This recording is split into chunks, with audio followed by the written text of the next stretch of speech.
यह जंगल कितना सुनसान सा है, पर यह दोपहर में भी कितना डरावना लग रहा है, मानो वर्षों से यहाँ कोई आया ही नहीं हो। तभी वहाँ एक लंबा चौड़ा अजीब सा दिखने वाला आदमी आ जाता है। भाई साहब, मैं एक मुसाफिर हूँ, मुझे यहाँ ठहरने की जगह मिल जाएगी क्या? हाँ हाँ, बिल्कुल मिल जाएगी। ये मेरी ही झोपड़ी है, तुम आज रात यही रुक सकते हो। अरे शुक्रिया भाई तुम्हारा।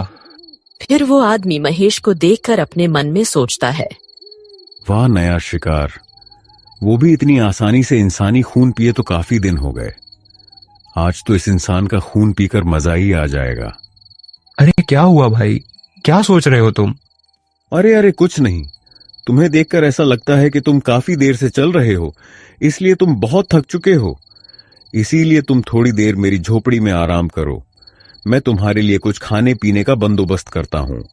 यह आदमी तो बड़ा ही अजीब सा है, और यह इस जंगल में अकेला कैसे रहता है? जरूर दाल में कुछ ना कुछ काला है, मैं एक बार इसका पीछा करके देखता हूँ।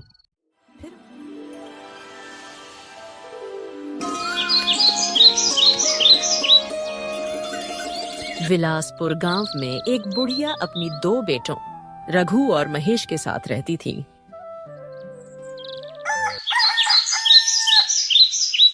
महेश बेटा, मैं तुझे कितने दिन से कह रही हूँ, मेरी दवाइयाँ खत्म हो गई हैं। अरे माँ, आप तो ऐसे कह रही हो जैसे मैं दिन भर फालतू बैठा रहता हूँ। मैंने ऐसा नहीं कहा बेटा, दवाइयों के बिना मेरी तबीयत थोड़ी खराब रहती है। घर में केवल मैं ही नहीं हूँ, आपका छोटा बेटा रघु भी है, आप उससे क्यों नहीं कहती हो? बेटा महेश, तुम्हें तो पता ही है रघु के पास पैसे नहीं रहते। तो फिर माँ, आप उसे कोई काम धंधा करने को क्यों नहीं कहती? मैं तो उससे बोल बोल कर थक चुका हूँ। रघु तुम्हारा छोटा भाई है, उसके पास इतने पैसे नहीं है कि कोई काम धंधा कर सके। और तुम ये मत भूलो, तुम्हारे पिता के जाने से पहले सारा कारोबार तुम्हें ही सिखा कर गए हैं। वो इसीलिए कि मैं उनका कारोबार संभाल सकता था, और उन्होंने मुझे कारोबार सौंप कर कोई एहसान नहीं किया है।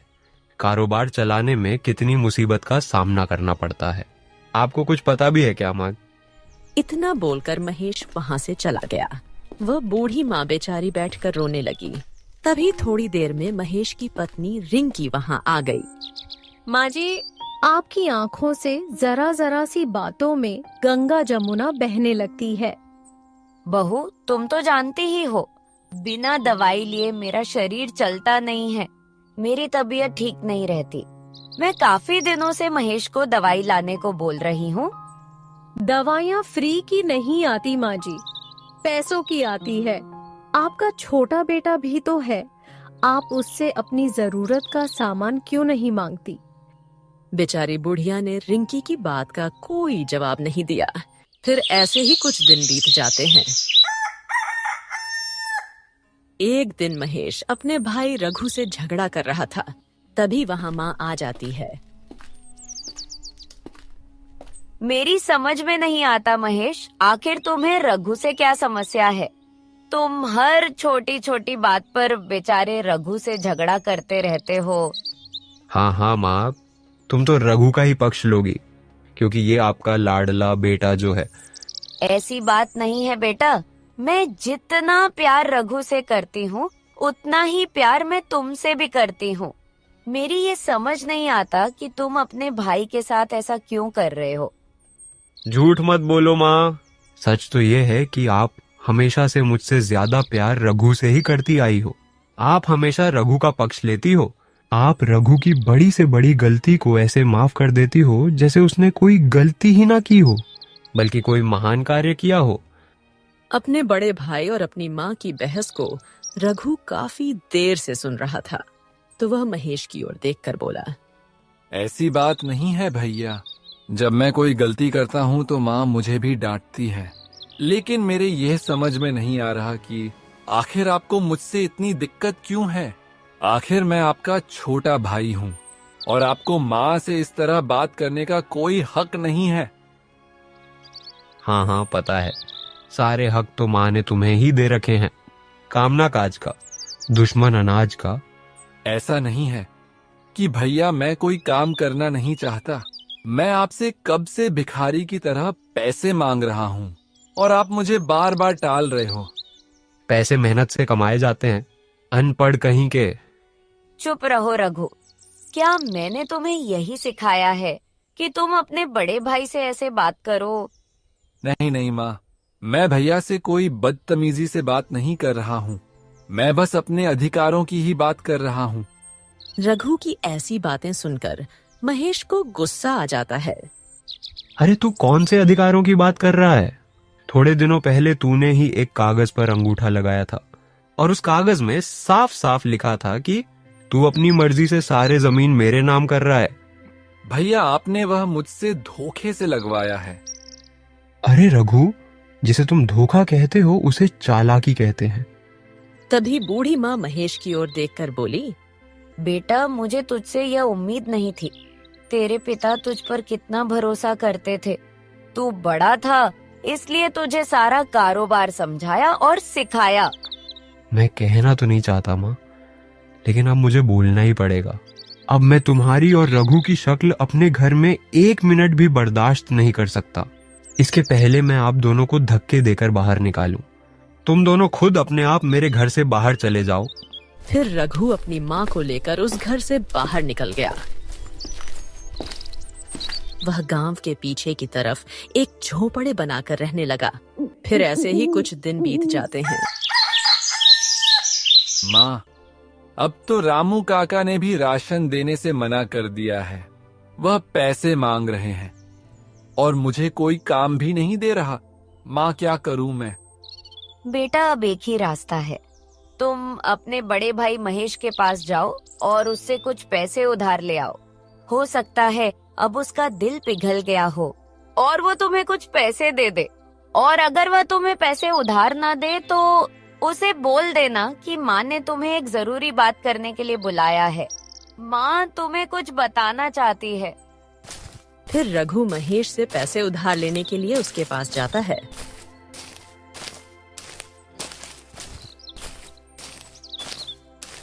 भैया, कल से घर में कुछ भी खाने को नहीं बना है और माँ की तबीयत बहुत खराब है। आप मुझे कुछ दिनों के लिए कुछ पैसे उधार दे दीजिए। मैं आपके पैसे वापस लौटा दूंगा। अरे तो मैं क्या तुझे खजाने का मालिक नजर आता हूँ जो तू मुंह उठाकर यहाँ चला आया? भाग जा यहाँ से, मेरे पास कुछ नहीं है तेरे लिए।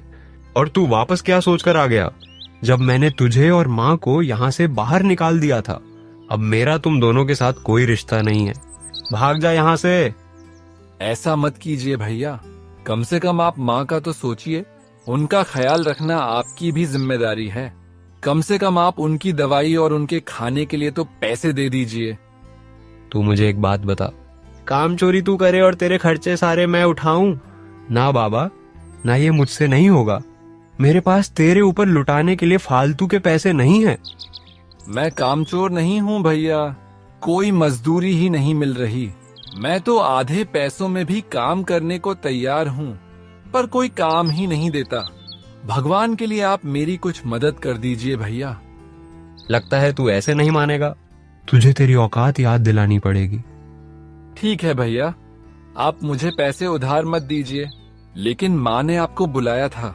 माँ आपको कोई जरूरी बात बताना चाहती है तो आप मेरे साथ चलिए। मुझे माँ की कोई जरूरी बात नहीं सुनना। तू चुपचाप यहाँ से चला जा, वरना मैं तुझे धक्के देकर यहाँ से निकाल दूंगा। अपने बड़े भाई की ऐसी बात सुनकर रघु थोड़ा उदास हो जाता है और वहाँ से चला जाता है। अरे आपको रघु के साथ माँ के पास जाना चाहिए था। माँ पता नहीं कौन सी जरूरी बात बताना चाहती है। अरे ये सब इन दोनों का नाटक है। तुम क्या इन्हें जानती नहीं हो क्या? हो सकता है माँ जमीन जायदाद की कोई बात करना चाहती हो, इसीलिए आप जाइए। रिंकी के कहने पर महेश रघु के पीछे पीछे जाने लगता है। बेटा, हम भूखे रह लेंगे, गरीबी में गुजारा कर लेंगे। मैं बिन दवाई के भी रह लूंगी, लेकिन आज के बाद तुम महेश से बिल्कुल भी बात मत करना। मुझे उससे ऐसी उम्मीद नहीं थी। मैंने सोचा था कि अब तक उसे अपनी गलती का एहसास हो गया होगा, लेकिन अभी भी उसका घमंड चूर नहीं हुआ।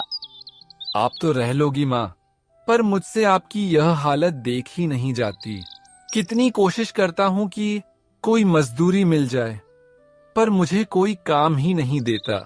माँ, रोज थक हार कर घर आ जाता हूँ, और जब मैं आपको ऐसी हालत में देखता हूँ तो मेरा दिल बहुत दुखता है माँ। जानती हूँ मैं, तू मेहनत करने से पीछे नहीं हटता। तेरा मन भी सच्चा है। उस महेश की तरह तेरे मन में लालच नहीं है। शायद तू वह कर सकता है जो आज तक कोई और नहीं कर पाया। क्या मतलब माँ? मैं क्या कर सकता हूँ? मुझे कुछ समझ नहीं आया मेरी बात। ध्यान से सुनो बेटा, दीवारों के भी कान होते हैं, इसलिए किसी को भी यह बात पता नहीं चलनी चाहिए, और महेश को तो अब बिल्कुल भी नहीं। यह सुन रघु भी चौंक गया। वही बाहर से खड़ा खड़ा सुन रहा महेश गुस्से में भर गया। अच्छा, मुझसे छुपा लो, मुझे लेकिन सब पता चल जाएगा। पर ऐसा भी क्या है जो मान मुझे नहीं बताना चाहती? खैर, सुनता हूँ मैं इनकी बात ध्यान से। तेरे दादा खुद के जमाने में बहुत अमीर थे, इतना ज्यादा कि यह समझ लो कि सोने चांदी के सिक्कों की बोरियां भरी रहती थी। और फिर क्या हुआ, और एक दिन अचानक उनके साथ पता नहीं क्या हुआ कि उन्होंने अपना सारा धन एक खुफिया जगह पर छुपा दिया। ऐसा उन्होंने क्यों किया, यह आज तक कोई नहीं जान पाया। वह मरते मरते तेरे पिताजी को गुप्त धन के बारे में बता कर गए थे। फिर तेरे पिताजी भी अपना कारोबार बढ़ाने के लिए उस धन की तलाश में निकल पड़े। उसके बाद वो उस धन को ना तो ला पाए और ना ही खुद जिंदा वापस आ पाए। पर पिताजी मर कैसे गए, और अब वह धन कहाँ पर है? अपने गांव के पास जो रामपुर गांव है, उसी गांव के खतरनाक जंगल में एक गुफा के अंदर है। यह सुनकर रघु बहुत खुश हो जाता है। अरे तो माँ, आपने इतने सालों से यह बात हमसे छुपाकर क्यों रखी? आपने पहले क्यों नहीं बताया इस बारे में? क्योंकि मैं तुम्हारे पिताजी को उस धन की वजह से खो चुकी थी, और मैं तुम दोनों भाइयों को नहीं खोना चाहती थी। और उस धन को लाना इतना आसान नहीं है। आज तक जो भी उस धन की तलाश में गया है, या तो वो मरकर लौटा है या फिर लौटा ही नहीं। पर मुझे ऐसा लगता है कि तुम वो धन ला सकते हो। अगर ऐसा होता है तो हमें कभी भी उस घमंडी महेश के सामने हाथ नहीं फैलाने पड़ेंगे। और मैं इस धन के बारे में तुम दोनों को बताना चाहती थी, लेकिन महेश अपने घमंड की वजह से नहीं आया। कोई बात नहीं, ठीक है माँ, मैं यहाँ से 2 दिन बाद निकल जाऊंगा। उससे पहले मैं आपके खाने पीने का थोड़ा इंतजाम करूंगा। उसके बाद ही मैं यहाँ से जाऊंगा। बेटा हो तो तेरे जैसा, जो खुद से पहले मेरे बारे में सोचता है। और बाहर से यह सब सुनकर महेश हंस पड़ा। हाथ तो तुम्हें मेरे सामने फैलाना ही पड़ेगा, क्योंकि रघु तो 2 दिन बाद जाएगा। मैं रघु से पहले ही वो धन ले आऊंगा। उसके बाद तो तुम्हें मेरे सामने हाथ फैलाने ही पड़ेंगे, और मैं भी तुम्हें दान पुण्य समझकर दे दूंगा। तुम भी मुझे क्या याद रखोगे? लेकिन यह सारा का सारा धन मैं लेकर आऊंगा रघु से पहले। वह सारा धन मेरा होगा। फिर महेश वहां से अपने घर चला जाता है। घर पहुंचकर महेश सारी बात अपनी पत्नी रिंकी को बता देता है। देखिए जी, पता नहीं क्यों मन बहुत बेचैन सा हो रहा है। हमारे पास जितना धन है, मैं उतने में ही खुश हूँ। आज आप कहीं मत जाइए। अरे भाग्यवान, धन दौलत जितनी भी होती है उतनी कम होती है। आज तो मैं नहीं रुकूंगा। तू समझा ले अपने मन को। ठीक है, चल, अब मैं चलता हूँ। इतना बोलकर महेश वहां से चला जाता है। धन तो मुझे भी बहुत प्यारा है, लेकिन आज अचानक मेरे पता नहीं क्या हो रहा है। मुझे बहुत अजीब सा डर लग रहा है। हे भगवान, उनकी रक्षा करना। एक तरफ रघु जंगल से लकड़ियां काटकर गांव में बेच रहा था और अपनी माँ के लिए खाने पीने का बंदोबस्त कर रहा था, और उधर महेश गुप्त धन की तलाश में उस जंगल में पहुंच जाता है। यह जंगल कितना सुनसान सा है, पर यह दोपहर में भी कितना डरावना लग रहा है, मानो वर्षों से यहाँ कोई आया ही नहीं हो। फिर महेश आगे चलता रहता है और महेश को चलते चलते रात हो जाती है। मैं सुबह से इस जंगल में चलता ही जा रहा हूँ, पर इस जंगल से बाहर नहीं निकल पा रहा हूँ और अब तो बहुत थक भी गया हूँ। अरे वो क्या, वहां तो रोशनी नजर आ रही है। लगता है वहां कोई रुकने की जगह होगी। आज रात में वहीं रुक जाता हूँ। ऐसा कहकर महेश उस झोपड़ी के पास जाता है और झोपड़ी के अंदर देखने लगता है। तभी वहां एक लंबा चौड़ा अजीब सा दिखने वाला आदमी आ जाता है। भाई साहब, मैं एक मुसाफिर हूँ, मुझे यहाँ ठहरने की जगह मिल जाएगी क्या? हाँ हाँ, बिल्कुल मिल जाएगी। ये मेरी ही झोपड़ी है, तुम आज रात यही रुक सकते हो। अरे शुक्रिया भाई तुम्हारा। फिर वो आदमी महेश को देखकर अपने मन में सोचता है, वाह नया शिकार, वो भी इतनी आसानी से इंसानी खून पिए तो काफी दिन हो गए। आज तो इस इंसान का खून पीकर मजा ही आ जाएगा। अरे क्या हुआ भाई, क्या सोच रहे हो तुम? अरे अरे कुछ नहीं, तुम्हें देखकर ऐसा लगता है कि तुम काफी देर से चल रहे हो, इसलिए तुम बहुत थक चुके हो। इसीलिए तुम थोड़ी देर मेरी झोपड़ी में आराम करो, मैं तुम्हारे लिए कुछ खाने पीने का बंदोबस्त करता हूँ। ऐसा कहकर वो आदमी वहां से चला जाता है। यह आदमी तो बड़ा ही अजीब सा है, और यह इस जंगल में अकेला कैसे रहता है? जरूर दाल में कुछ ना कुछ काला है। मैं एक बार इसका पीछा करके देखता हूँ। फिर महेश उसका पीछा करने लगता है। तभी महेश ने जो देखा उसे देख महेश के होश उड़ जाते हैं। ये क्या, इसने तो इतना बड़ा जानवर पकड़ के उसका खून पी लिया। ये तो एक आदमखोर है। मुझे यहाँ से भागना होगा, वरना ये मेरा भी खून पी जाएगा। यह देख महेश डरकर वहां से सरपट भाग जाता है और देखते ही देखते वो जंगल पार कर लेता है और एक गुफा के सामने पहुंच जाता है। जंगल तो पार हो गया लगता है। ये वही गुफा है जिसके बारे में माँ ने बताया था। जरूर धन इसी गुफा में होगा, मुझे अंदर जाना चाहिए। फिर महेश गुफा में चला जाता है, लेकिन गुफा में जाते ही उसके सामने दो रास्ते आ जाते हैं। यहाँ तो दो रास्ते हैं, एक में पूरा अंधेरा है और एक रास्ते में उजाला आ रहा है। जरूर गुप्त धन उजाले वाले रास्ते में ही होगा। ऐसा सोचकर महेश उजाले वाले रास्ते में चला जाता है, लेकिन तभी वह एक कुएं में गिर जाता है। ये क्या हो गया, मैं तो इस कुएं में गिर गया। यहाँ तो मुझे कोई बचाने वाला भी नहीं है। हे भगवान, मेरी मदद करो। महेश लगातार चिल्लाता रहा। 2 दिन ऐसे ही बीत गए और सुरेश भूख प्यास के कारण तड़पने लगता है, पर उसे बचाने वहां कोई नहीं आया। अब तो उसकी हालत बहुत खराब होती जा रही थी और उधर रघु अपनी माँ के खाने पीने का बंदोबस्त करके अपने सफर के लिए निकल गया। चलते चलते वह उसी जंगल में पहुंच गया। मेरे एक बात समझ में नहीं आ रही। मुझे यहाँ सुबह से चलते चलते रात हो गई, लेकिन रास्ते में मुझे कोई भी नहीं मिला। अरे वह क्या, वहां से रोशनी आ रही है। जरूर वहां कोई ना कोई होगा। फिर रघु उस झोपड़ी के पास जाता है। तभी वहां वो आदमखोर आ जाता है। सुनो भाई, मुझे जंगल से बाहर निकलने का रास्ता नहीं मिल रहा। क्या तुम मेरी मदद कर सकते हो? तुम इंसान मुझे मूर्ख समझते हो ना। 2 दिन पहले भी एक इंसान ने मुझे चकमा दिया था और यहां से भाग गया। क्या तुम उसे ही ढूंढने आए हो? लेकिन अब मैं तुम्हें उसे नहीं ढूंढने दूंगा।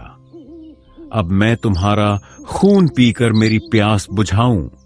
फिर रघु अपने मन में सोचता है, कहीं वह मेरे भैया तो नहीं है? कहीं आदमखोर सच तो नहीं कह रहा? क्योंकि मैंने भैया को 2 दिन से गांव में नहीं देखा। कहीं भैया मेरी और माँ की बातें सुन लिए हो और यहाँ गुप्त धन की खोज करने आ गए हो। हे भगवान, उनकी रक्षा करना। क्या सोच रहा है इंसान? आज तो तेरा खून पीकर ही मेरी प्यास बुझेगी। उसे देखकर रघु डर कर खुद से बोला, अब इसका क्या क्या करूं? इसके चंगुल से कैसे निकलूं? कोई तो बहाना सोच रघु। वरना धन की चाहत में आज तू इसकी खुराक बन जाएगा। सोच कुछ तो सोच रघु। अरे हाँ आदमखोर भाई साहब, आपको मेरा खून पीकर क्या मिलेगा? मैंने तो वैसे ही कई दिनों से कुछ नहीं खाया। मैं कई दिनों से भूखा हूं, तो मेरे अंदर खून की एक बूंद भी नहीं है। तू क्या मुझे मूर्ख बना रहा है? अरे आदमखोर भाई, आप इतने होशियार हो, आपको कोई कैसे मूर्ख बना सकता है? मैं तो आपका ही भला सोच रहा हूं। मैं तो यह कह रहा था कि मैं जंगल से कुछ फल फूल तोड़कर खा लेता हूं ताकि मेरा खून बन जाए, फिर आप मेरा खून पी लेना। मैं तो वैसे ही मेरी जिंदगी से बहुत परेशान हूं, कम से कम आपका तो पेट भर जाएगा। इस तरह रघु आदमखोर को अपनी बातों में फंसा लेता है। ठीक है, पर थोड़ा जल्दी आना, मुझे बहुत प्यास लग रही है। फिर रघु वहां से सरपट भाग लेता है। वो भी भागते भागते उस गुफा के सामने पहुंच जाता है। उस आदमखोर से तो बच गया। अब मुझे महेश भैया और गुप्त धन को ढूंढना है। लगता है यह वही गुफा है जिसके बारे में मां ने बताया था। जरूर गुप्त धन इसी गुफा के अंदर होगा। फिर रघु उस गुफा में चला जाता है। दो रास्ते, एक से उजाला आ रहा है और एक में अंधेरा है। जीवन में हमेशा अंधकार के बाद ही उजाला आता है, तो मुझे इस अंधेरे वाले रास्ते पर जाना चाहिए। रघु उस अंधेरे रास्ते पर चला जाता है और थोड़ा आगे चलते ही उस रास्ते में उजाला हो जाता है और चलते चलते रघु एक बाबा के पास पहुंच जाता है। वहां एक बाबा ध्यान लगाए बैठे थे। बाबा आप कौन हैं? तभी बाबा अपनी आंखें खोलते हैं। तो तुम आ ही गए, मैं तुम्हारी ही प्रतीक्षा कर रहा था। क्या मतलब बाबा? मैं समझा नहीं। मैं तो यहाँ गुप्त धन की खोज करने आया हूँ। मैं सब जानता हूँ बेटा, वही धन जो तेरे दादाजी ने छुपाया था। लेकिन बाबा आपको कैसे पता कि मेरे दादाजी ने कोई गुप्त धन छुपाया था? काफी वर्षों पहले की बात है। मैं यहाँ तपस्या कर रहा था, तभी तुम्हारे दादाजी यहाँ आए और उन्होंने कहा कि मेरा यह धन संभाल कर रखो, क्योंकि इस धन की वजह से लोग मुझे मारना चाहते हैं और मेरी इस दौलत को हड़पना चाहते हैं। इसीलिए मैं यह धन आपके पास रखना चाहता हूँ। अगर कभी भी मेरे अंश या मेरे परिवार को इसकी जरूरत सच्चे मन से हुई, तो वह मुश्किल रास्ते तय करके वह यहाँ तक पहुँच जाएगा, और किसी के मन में लालच आया तो वह यहाँ तक कभी नहीं पहुँच पाएगा, और उसके बाद से ही यह धन मेरे पास है। तुम एक सच्चे और ईमानदार व्यक्ति हो, इसीलिए तुम यहाँ तक पहुँच पाए। अब तुम अपना सारा धन अपने साथ लेकर जा सकते हो। फिर बाबा अपनी शक्ति से गुफा में एक रास्ता बना देते हैं। ले जाओ बेटा तुम्हारा धन। बहुत बहुत धन्यवाद बाबा, पर मुझे इस धन से अलग भी कुछ चाहिए। मेरे भैया इस धन के लालच में यहाँ आए थे, अभी तक वह वापस नहीं लौटे। मैं उनको भी अपने साथ वापस लेकर जाना चाहता हूँ। वैसे तो ऐसा अभी तक नहीं हुआ। जो भी यहाँ लालच में आया है वह जिंदा लौटकर वापस नहीं गया, और तुम्हारे बड़े भाई महेश ने तुम्हारे साथ बहुत गलत किया है, फिर भी तुम उसे अपने साथ लेकर जाना चाहते हो। भाई के प्रति ऐसा प्रेम देखकर मैं तुमसे बहुत खुश हुआ। तुम उसे अपने साथ लेकर जा सकते हो। फिर बाबा अपनी शक्ति से महेश और रघु को अपने घर पहुंचा देते हैं। अरे मैं यहाँ कैसे आ गया? मैं तो सोच रहा था कि मैं जिंदा लौटकर कभी वापस नहीं आऊंगा। मुझे माफ कर दे मेरे भाई, मैंने तुम्हारे और माँ के साथ बहुत गलत किया। जब तुम मेरे पास मदद मांगने आए तो मैंने तुम्हें वहां से भी भगा दिया। माँ को भी भला बुरा कहा, फिर भी तुमने मेरी जान बचाई। तुम मुझे माफ कर दो मेरे भाई। आज से अपन सब साथ ही रहेंगे अब। अरे आप मेरे बड़े भाई हो, आपको अपनी गलती का एहसास हो गया। मेरे लिए इतना ही काफी है। माँ, मैं आपसे भी माफी मांगता हूँ। मुझे माफ कर दो माँ। कोई बात नहीं बेटा, मेरे दोनों बेटे सही सलामत लौट आए। एक माँ के लिए इससे बड़ी खुशी की बात क्या हो सकती है। तो दोस्तों, कहानी पसंद आई तो कहानी को लाइक, शेयर एंड कमेंट कीजिए और हमारे चैनल को सब्सक्राइब कीजिए। Thanks for watching.